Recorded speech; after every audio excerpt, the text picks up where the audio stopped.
Howdy, everyone, and welcome to the KalamariCast. Nick and Hubert here. We're back. We're back, and happy to be back. And we decided to have our first video in a year or so be a review of Halo 4, probably the biggest title to come out. Biggest release of the year. Yeah, by far.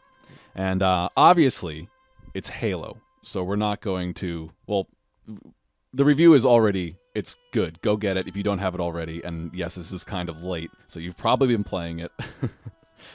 It's awesome. It's Halo. What else can we say?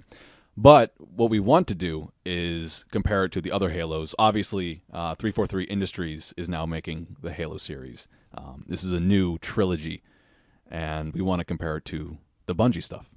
Yeah, I think the fairest assessment you can do is assessing it in relation to other Halos that have already been released, and yeah.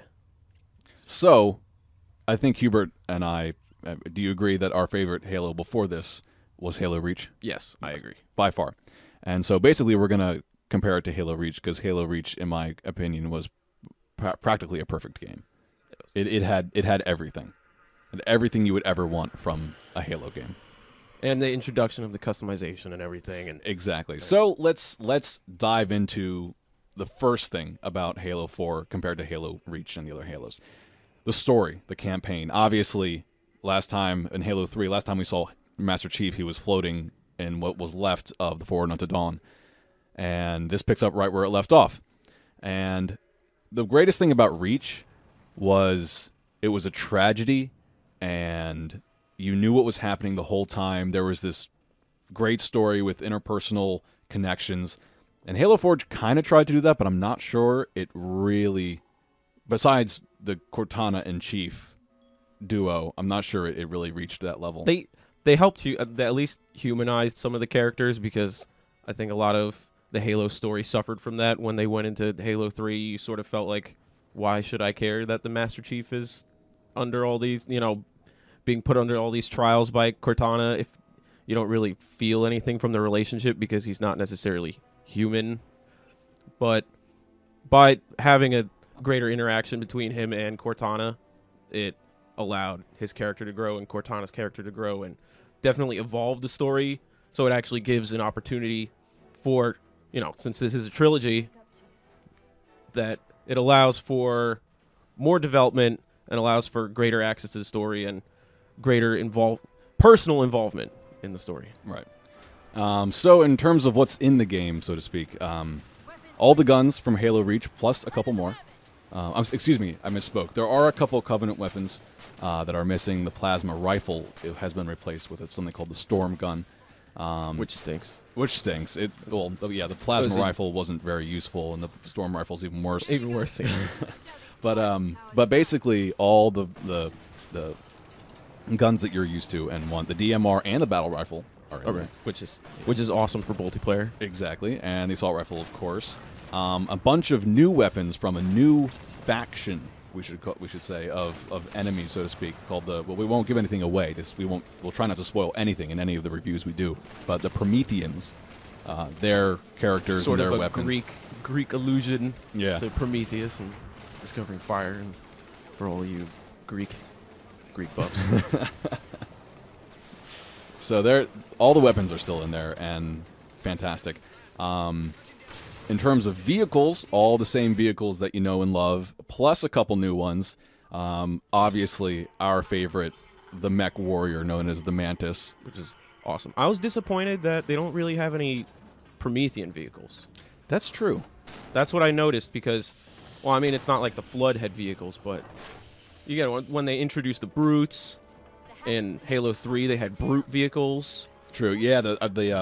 Was it the chopper? The Brute chopper, yeah. And you had I think you even had some other, the Ghosts were retrofitted. I think they had the Revenants. That's the first time they introduced the Revenants. Yeah.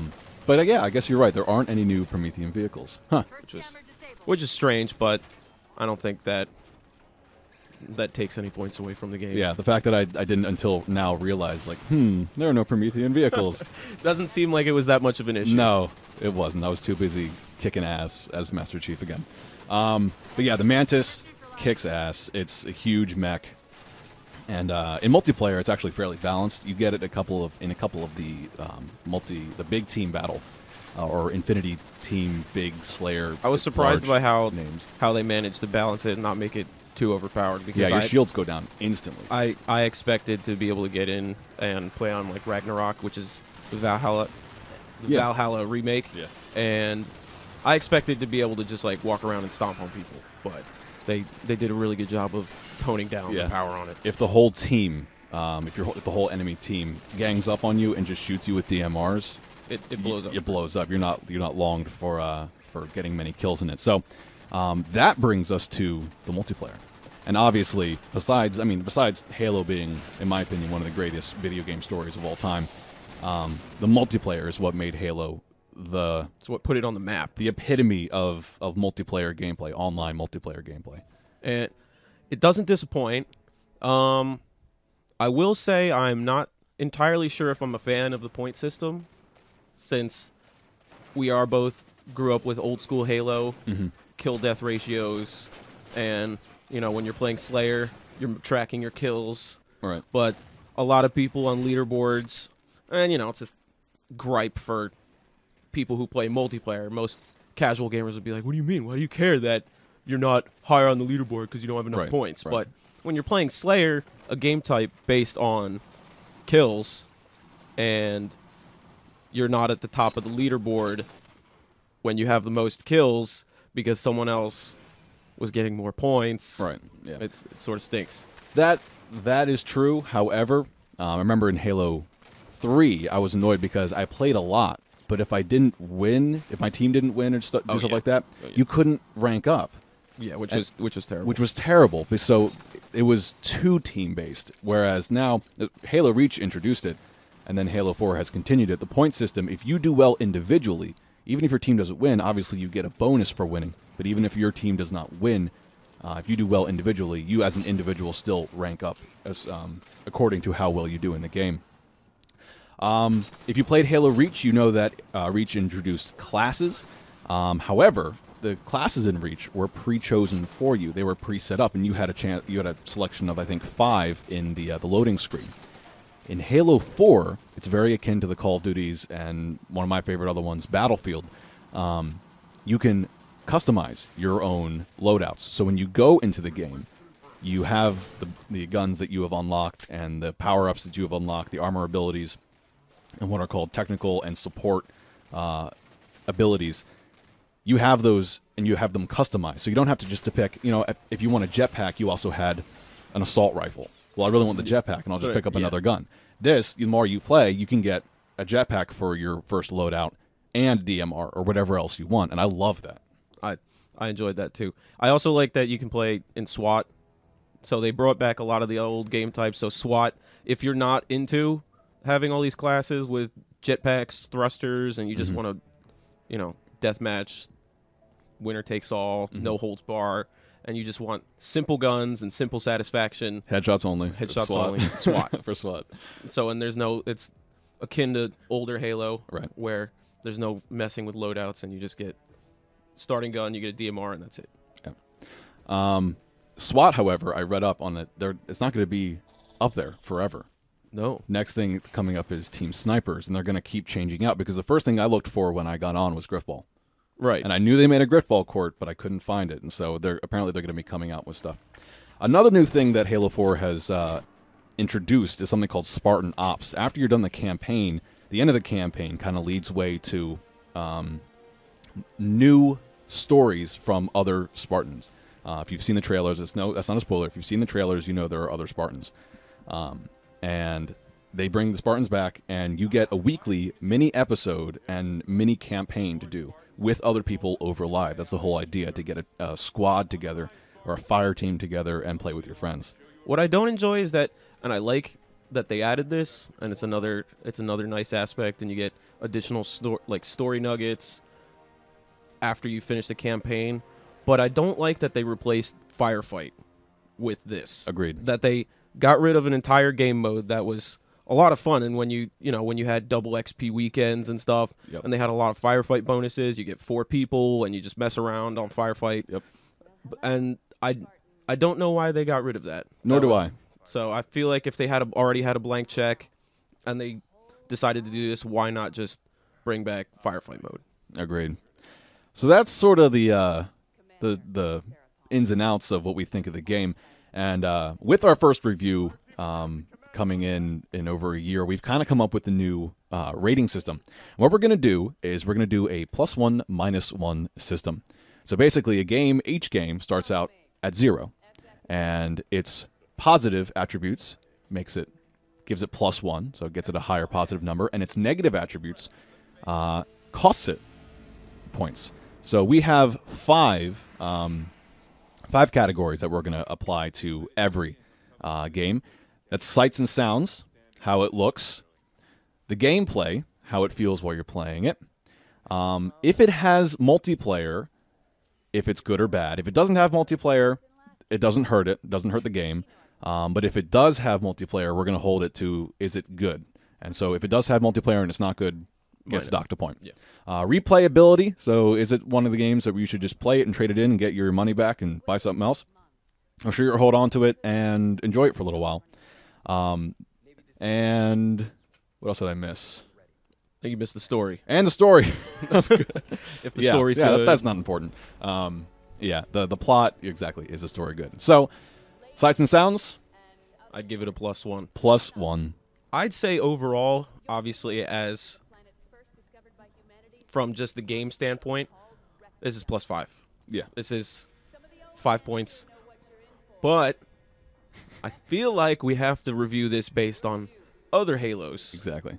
Because we could just go through and just knock down a list where you have sights and sounds where they completely redesigned all the sounds. So the shotgun sounds brilliant. And they didn't just recycle sounds from old Halo games, because you could tell, I guess, probably from Halo Reach, that a lot of the old sounds are from original Halo. Like right. The old pistol, Yep. old sniper rifle, it's the same thing. Actually, sniper rifle's a bit different. Everyone knows that sound of when the sniper rifle gets fired. It's very distinctive. That's the Halo sniper rifle. They're not. It's not bad. It's but not it's bad. And don't get me wrong, I love the way it sounds. Everything sounds brutal and just raw and stupidly powerful, which is awesome. It makes you feel like you're stupidly powerful, which you're Master Chief. You are, so you should be. But yeah, I agree that it gave it a nice twist and made everything new. Also, they did a nice homage to Halo 1, I thought, though. A number of times during the game, I thought, like, wow, this music sounds a lot like Halo 1 music. This level looks a lot like Halo 1 level. I distinctly remember a level in Halo 1 where this sort of music was playing, and I was smacking grunts as they were sleeping. Especially one of the missions where you have to find a cartographer. That's like... They did a lot of kind of... the word isn't shout out. It's allusions. That's the word I'm looking for. Allusions to Halo 1, and it was really cool. I liked it. So okay, so we're getting off track. Sights and sounds, I would do +1 compared to other Halo games. Right. Because they completely redesigned everything. It sounds brilliant. Okay. Gameplay. +1. +1. Because... Yep, +1, just because it feels like, I mean, it's like any other Halo. It feels fantastic. Your movement, the way the levels are designed, it feels fantastic. However, I am going to say it does suffer from the same first-person shooter virus that every other first-person shooter that has come out in the past 3 years has suffered from. There are times where you don't know why you're doing things. And you're just sort of walking, and they put up a waypoint, and Cortana's like, oh, hey, go to this waypoint. And you're like, oh, I suddenly remember why I was playing the game and walking around in a circle for the past 20 minutes. Yeah, a lot of games do this nowadays. You're so busy doing stuff that you don't have a chance to really understand what's going on. Right. And that's what Reach was so good at. You were kicking ass the whole time, but you understood exactly what your objective was and why you were doing it. There's a lot of Cortana puts up a waypoint and you just follow dumbly, shooting everything in your path. Basically. Yeah. And the whole beginning, the whole first mission is to find a way home. It's very general. Yeah. So you're sort of vague, so you're like, well, that doesn't point me in any specific direction. I'm just sort of aimlessly running around. Right. Obviously, we already said it. Multiplayer. It's got it, and it's fantastic. It's Halo. It's the best multiplayer out there. Yes. So, +1. Replayability. I haven't tried to go back and play the campaign yet, but I'm sure there's they introduced a ton of new stuff and a whole. Basically, this is a first in another trilogy, the Reclaimer trilogy that 343 is making. And I'm going to have to go back and replay it just to catch a few things about the And we story. haven't gotten to play it together, you know, True. with friends. So if we get 4 people playing it, so obviously, you know, that's got an edge on a lot of games because you can get 4 people to come and play on the campaign. So experience it together. Right. And the story and the campaign. I might have to go -1 -1. because I really enjoyed Halo Reach, and the But story. as its own, yeah. But As its own, like I said, as its own game, it's +5. I can't fault this, but compared to Halo Reach, which was probably my favorite of the series, the story and the character, you know, and the immersion that you got, being able to be your own Spartan, and you get to see your own armor Yeah. every time you unlocked something, and you get to play through it in the campaign looking like your own guy, and you connected with these different Spartans and you actually felt bad when a lot of them got killed. Like, you know, this one, some of the people get killed in the story, and you're like, Eh. and the only real person that you care about is Cortana. Right. But everyone else, you know, what the captain Yeah. Andrew Del Rio or Yeah. whatever, like, and he gets Exactly. killed, and you're like, I don't really care.